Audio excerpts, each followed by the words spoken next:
दो जग अंदर जे तू सुख चाहने, दसा अमल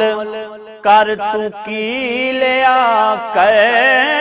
जिस हाल अंदर मां होवे राज़ी, उस हाल दे विच तू जी लिया कर, ते उच्चा बोल न मां को बोल बैठी, मां सामने लबां नूं सी लिया कर,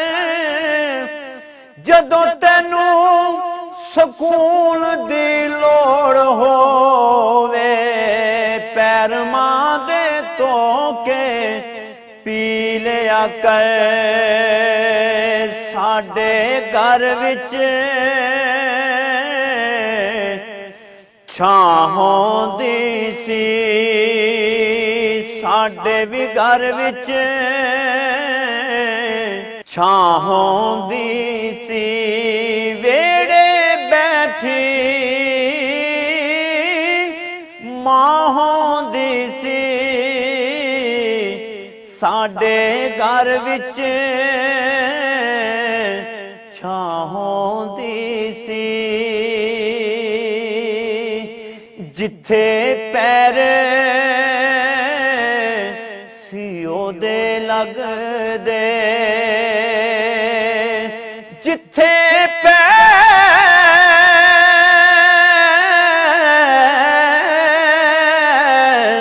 सियों दे लगदे, जन्नतां वर्गी थां होंदी सी, जन्नतां वर्गी